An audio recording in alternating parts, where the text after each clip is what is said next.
Tracy Sable. Tonight on EWTN News Nightly, Easter celebration. Pope Francis calls the resurrection of Christ the most important day in history. We're at the Vatican, limited by the government. How the faithful in Nicaragua celebrated Holy Week amid restrictions by the Ortega regime. Abortion in America. Reaction as two vastly different court rulings cast doubt on the future of mifepristone. And did you see that? Learn more about the process for investigating a miracle in the Catholic Church. These stories and more tonight. From EWTN, the Global Catholic Network, this is EWTN News Nightly. Thank you for being with us on this Easter Monday. Our top story tonight, Pope Francis reminds the faithful that the resurrection of Christ is the most important and most beautiful day in history. Aiuta l'amato popolo ucraino nel cammino verso la pace. The Holy Father made the remarks after celebrating Mass on Easter Sunday at the Vatican. It was part of the traditional Urbi et Orbi talk. Pope Francis also says Easter is a time to rejoice because it is a reminder our hopes do not meet a wall of death, but instead, through the Lord, we find a bridge to real life. Joining us now from Rome is Colin Flynn, EWTN News Vatican Correspondent. Colin, great to see you. So tell us, what was it like yesterday at that Easter Sunday Mass and then at the Pope's Urbi et Orbi message? Well, a very good evening, Tracy, from Rome. And yes, let me tell you, it was such a beautiful day yesterday. After a week of rain, hail and stormy weather, it was a glorious day as the sun shone down over the Eternal City, as Pope Francis was joined by an estimated 100,000 people for Easter Sunday Mass and then his Urbi et Orbi message. That's Latin for message to the city and to the world.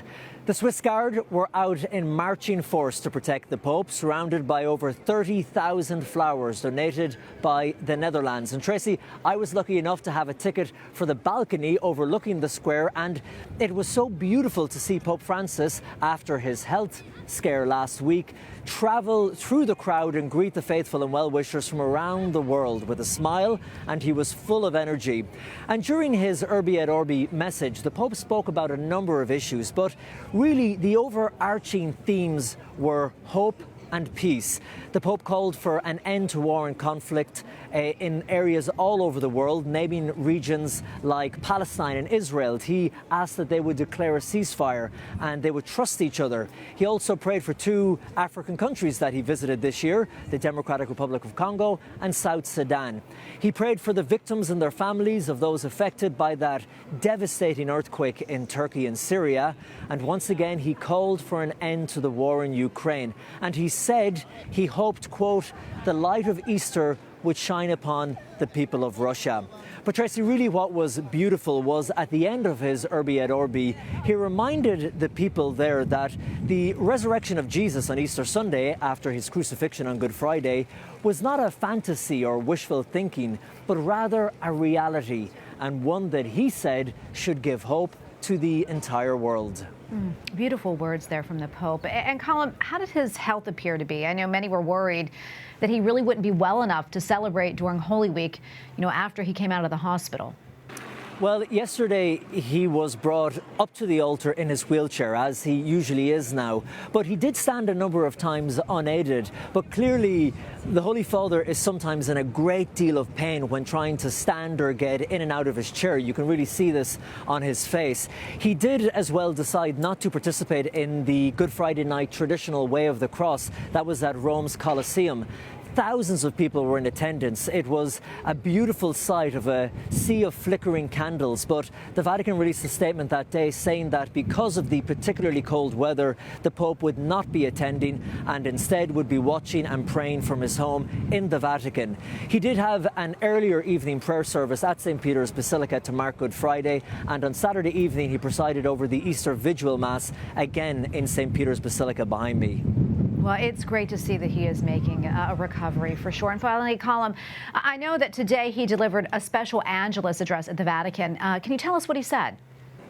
Sure, he prayed for a number of things, including the Good Friday Agreement, which was signed between the Republic of Ireland and Northern Ireland 25 years ago today. The Pope recognised that it had largely ended violence in that terrible period known as the Troubles, but the Pope said that he hoped that peace could be consolidated in Northern Ireland to benefit all the people of Ireland. Pope Francis also encouraged Christians all around the world to proclaim the good news of Jesus' resurrection, and he said never to hold back because of fear of what others might think. Share the happy news, he said, with friends, because not only is it good news and the best news of your life, but it also is life, the Pope said. Tracy? All right, Colm, thank you so much for that report. We appreciate it. Back here in Washington, President Joe Biden rips on a federal judge in Texas who ruled against an abortion drug, calling the decision a political and ideological attack. The case could upend the use of mifepristone, which expectant mothers use to abort their babies. White House correspondent Owen Jensen reports. Owen? Tracy, good evening to you. The White House was quick to respond to the judge's ruling, but it comes with a catch. And here's the catch. Another federal judge, this one in Washington state, decided the abortion drug could still be used in 17 other states. And it appears tonight this may all be headed to the U.S. Supreme Court. U.S. Health Secretary Javier Becerra, just one of the Biden administration officials speaking out about abortion. He criticizes a federal judge in Texas who put a hold on the abortion-inducing drug mifepristone. This is not America. What you saw by that one judge in that one court in that one state, that's not America. President Joe Biden adds the lawsuit and this ruling is another unprecedented step in taking away basic freedoms from women and putting their health at risk. And in the White House briefing room, the press secretary doubled down. This administration stands by the FDA and is prepared for this legal fight. But pro-life groups applaud the ruling. Lila Rose from Live Action writes, because of this victory, thousands of innocent babies may be saved from death by this lethal pill every day, and countless women will be protected from its serious effects. And Americans United for Life responds, we are grateful that the Northern District of Texas has protected American women and girls against these dangerous drugs and finally held the FDA accountable for its lawless actions over so many years. Meanwhile, incomprehensible. That's how the Archdiocese of the Military Services describes a decision by Walter Reed Medical Center to end its contract with a community of Franciscan friars who provided pastoral care. Catholic leaders call the move a glaring violation of service members' and veterans' right to the free exercise of religion. The White House is also responding to a significant leak of military secrets. And as for the source, as you know, the Department of Defense has referred this to the Department of Justice for a criminal investigation, and I certainly would refer you to them, but I'm not aware that they've come to any conclusions at this point about where they're coming from. And on the South Lawn today, tens of thousands of children take part in the annual White House Easter egg roll. Easter is a season of joy, time of rebirth. Also tonight, the White House says it is praying for the victims in the latest mass shooting in this country. This time today in Louisville, Kentucky, at a bank. 4 people died, several others injured. And separately, at the White House press briefing today, I asked the White House, or I should say, asked the National Security Council spokesman about the situation at Walter Reed Medical Center and the friars, and I was told to contact the Defense Department for more information, and we'll make sure to keep following this story. At the White House, Owen Jensen, EWTN News Nightly. Our reaction on Capitol Hill to the dueling abortion rulings broke as expected along party lines. Republicans hailed the decision, withdrawing the FDA's approval of the abortion drug mifepristone, while Democrats are less than happy that the drug will no longer be dispensed in a number of states, at least temporarily. Capitol Hill correspondent Eric Rosales continues our team coverage now. Eric? Good evening, Tracy. Yes, both Republicans and Democrats, they engaged in a war of words when the ruling came down. But Democratic Congresswoman Alexandria Ocasio-Cortez, she took it one step further. She says she supports calls to ignore the ruling until the judicial process plays out. This ruling is an extreme abuse of power. It is an extraordinary example of judicial overreach. The grounds of the ruling are just completely discredited and without grounds. But Congressional Pro-Life Caucus co-chair Congressman Chris Smith hailed the ruling, saying in a statement, quote, "The FDA has blatantly ignored warnings of life-threatening complications associated with mifepristone and misoprostol, the drug regime used in chemical abortions." HHS Secretary Javier Becerra claims it presents a danger for all FDA-approved drugs. When you turn upside down the entire FDA approval process, you're not talking about just mifepristone. You're talking about every kind of drug. You're talking about our vaccines. You're talking about insulin. You're talking about the new Alzheimer's drugs that may come on. House Republicans say they are prepared to stop funding some FDA programs. The House Republicans have the power of the purse, and if the administration wants to not lead this ruling, not live up to this ruling, then we're going to have a problem. And it may come a point where House Republicans on the appropriation side have to defund FDA programs that don't make sense. Susan B. Anthony, Pro-Life America, calls the injunction a win for women and girls. State Policy Director Katie Glenn Daniel claims the drug maker never studied its effects on minors because it wanted to fast-track its passage before the end of the Clinton administration. Judge Kaczmarek saw what we have known for over 20 years, which is that when the FDA originally approved these drugs, it was deeply political. They were not following the science. They were ignoring the science, and they were breaking their own rules. It is important to note that both the Department of Justice and the drug maker have appealed the ruling. Now the case is likely to make its way all the way up to the U.S. Supreme Court. It's important to note that Susan B. Anthony, Pro-Life America, did release a poll showing that over 60% of Americans doubt the drug's safety, despite it being on the market for over 2 decades. I'll stay on top of the issue. At the Capitol, Eric Rosales, EWTN News Nightly. All right, now we go to Julie Gunlock, Director of the Independent Women's Forum Center for Progress and Innovation. Julie, welcome back. Great to be with you. A lot to talk about today, but first, I want to get your thoughts on the rulings for mifepristone and where you think this all goes from here. Pro-life groups have been asking for judges to review the FDA's approval process for this drug for years. This judge has done nothing wrong. And what we see from AOC and Senator Wyden is more of this Dobbs hysteria, this idea that, abortion will immediately be illegal in every state. But this is a chemical abortion drug that does have some questions. We know that the abortion issue has always been politicized, and we know what that does to the approval process at the FDA. We've seen how public health can't be trusted as it used to be because of what happened during COVID. This is a perfectly reasonable thing to ask a judge to do. And now with the appellate process in place, we don't need federal agencies ignoring judicial rulings. They can go through the appellate process. They're going to go through the appellate process. It can go all the way to the Supreme Court. So again, this idea of elected officials suggesting that agencies can ignore federal judge rulings is very dangerous. That's the real danger here. And again, I think this is all connected to trying to get the American public all worked up because of Dobbs. On a different note, as we heard from Owen Jensen, a Walter Reed Medical Center reportedly sent a cease and desist order to the Franciscan friars who provided pastoral care there and instead placed a secular organization in charge of its Catholic pastoral care. Julie, what do you think is happening here, and what type of impact could this have on Catholic patients? This is, in my view, this is 100% an extension of the anti-Catholic behavior we're seeing from the Biden administration. We know that the Biden Justice Department prosecuted a pro-life father who was simply protecting his son in front of an abortion clinic. We've seen that the Justice Department has investigated Catholic fathers, particularly those who go to a Latin Mass, and now this latest act out of Walter Reed. I think the word incomprehensible is perfect. And what's so sad here is reports are coming out of Walter Reed saying that there aren't priests on that campus to hear confessions, to give blessings and last rites. This is absolutely outrageous. Julie, some other news I want to get to. As you know, former college swimmer Riley Gaines was verbally and physically assaulted at a San Francisco college after she spoke out against biological males competing in women's sports. And now she is reportedly going to sue San Francisco State University. I want to get your take on all this.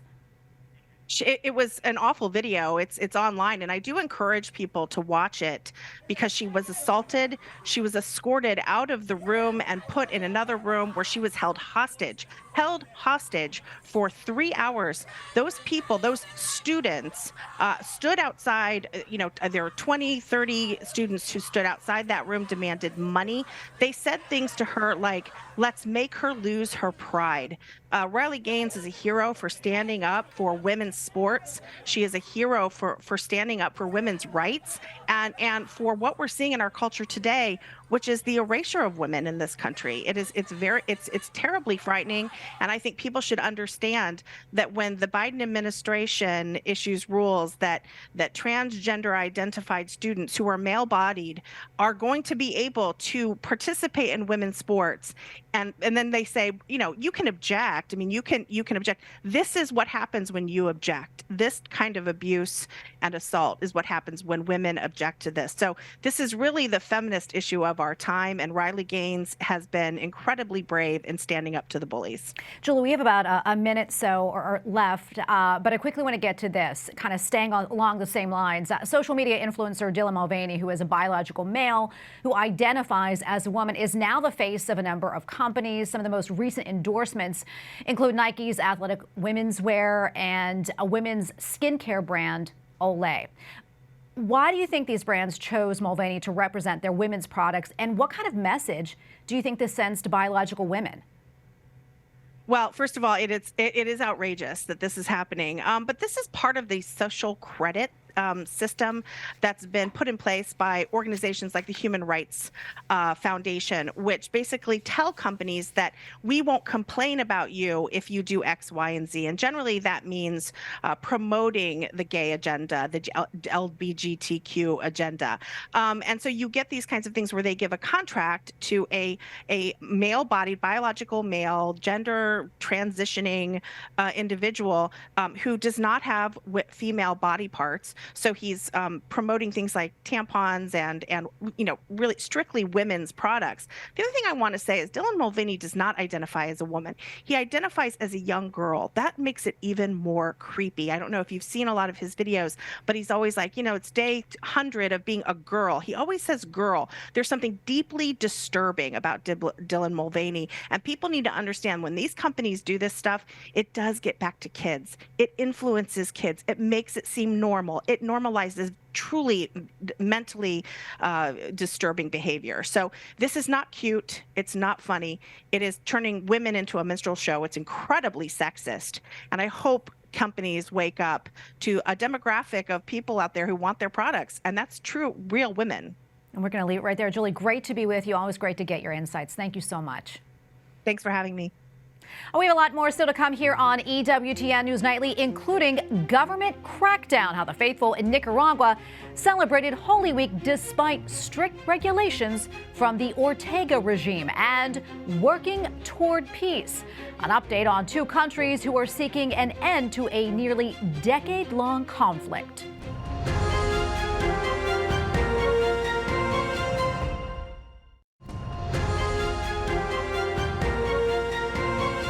China says its military is, quote, ready to fight after completing 3 days of exercises near Taiwan. The drills featured a simulation where troops practice sealing off the island. The exercises were in response to the visit of Taiwan's president to the United States late last week, where she met with several lawmakers.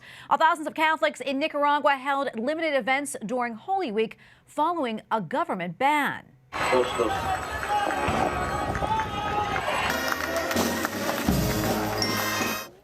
Holy Week events were celebrated inside and around churches. The faithful in Central American country say they were saddened by the government's stance on religion. Nicaraguan Cardinal Leopoldo Bresnes says the events did not have the same intensity as in previous years.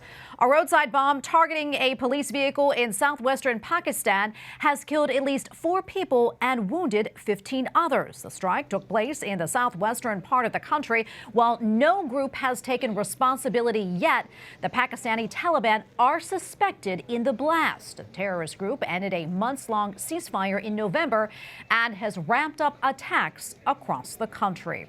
Well, there are promising signs to a possible end end to the years-long conflict in Yemen.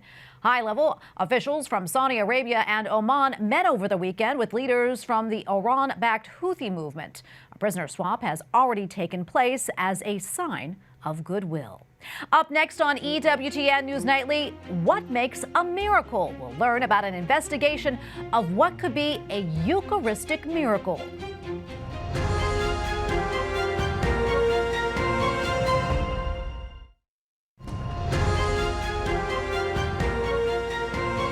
Thanks for staying with us. The investigation continues into a possible Eucharistic miracle in Connecticut. The Archdiocese of Hartford is looking into claims made by a priest in Thomaston, Connecticut.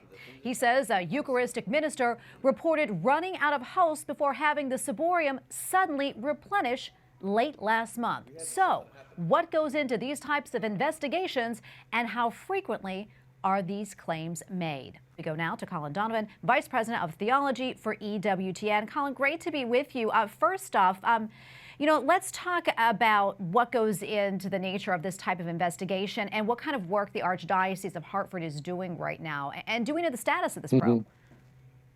No, and we're not likely until it's completed. The bishop so far is following the protocol, which is he started a preliminary investigation, which I don't think has been concluded in the least degree. We probably hear more information than that.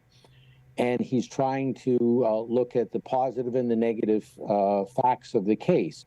Those things which favor arriving at a conclusion of moral certainty, at least regarding it being a miracle, and those things which argue against it. And I think this has to be done before any kind of initial devotion of any kind is permitted with respect to these hosts. So I'm sure they're being set aside, they're being reserved, but not being put forward for veneration as far as I am aware. How often are there reports of miracles, in particular Eucharistic miracles? I mean, is this unusual? Well, I think it can be unusual, but how often it's reported is a different matter. I can tell you a story from my time in the Navy. I was a lay Eucharistic minister on a small ship. We didn't have the possibility of a chaplain. So we had the Blessed Sacrament reserved in the safe before we went to sea.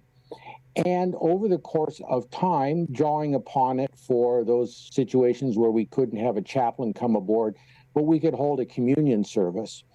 And so I was surprised that there seemed to be no loss of the quality and the character of the host over the course of many months. And when I mentioned it to the chaplain at Pearl Harbor when we got back there, he smiled and he said, "I commonly hear that." Now, no evidence per se of a miracle there, other than a situation which was unusual, where there was no decomposition and so on. As far as the kinds of miracles which become of public knowledge, they're relatively rare.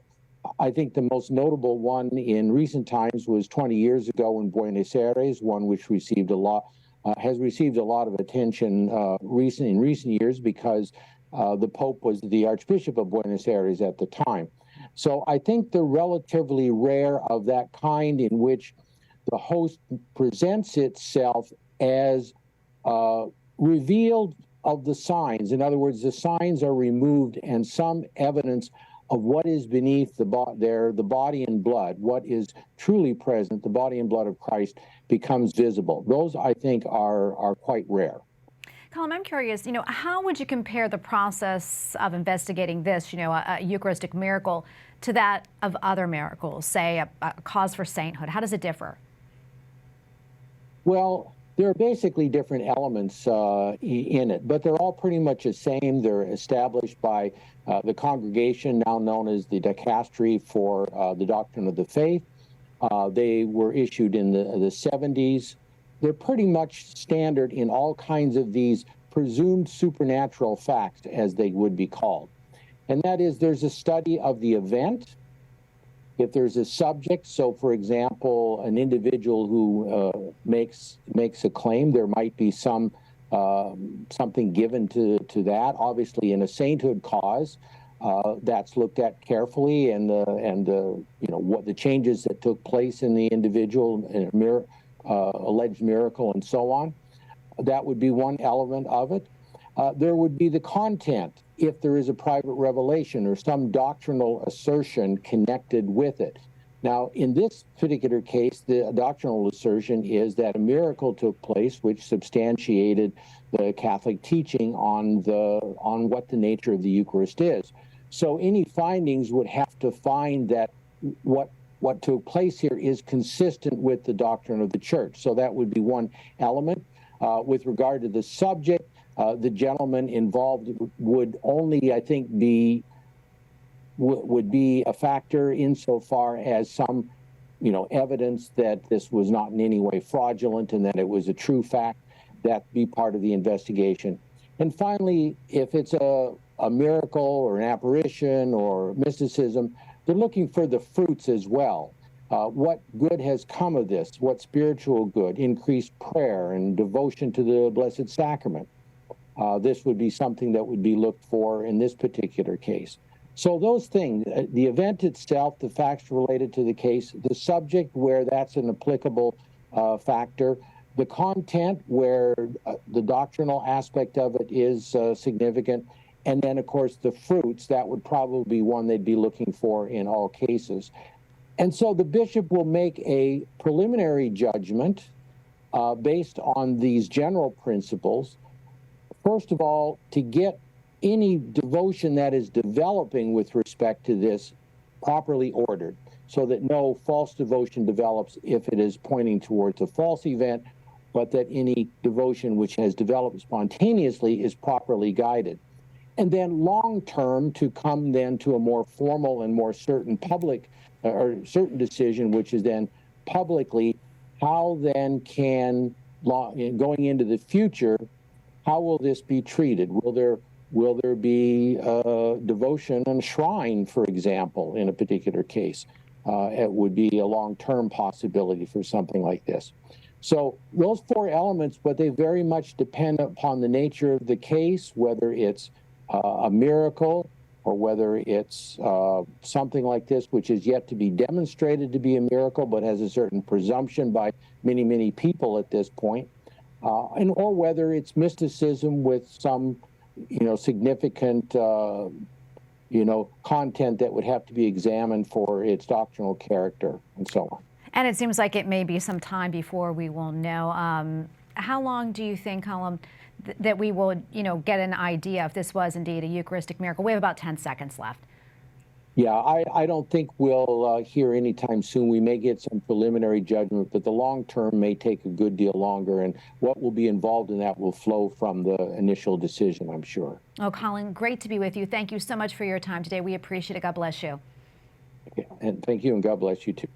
And we thank you for watching tonight. Remember, you can follow us on social media, Facebook, Twitter, and Instagram at EWTN News Nightly. I'm Tracy Sable. Good night, and God bless.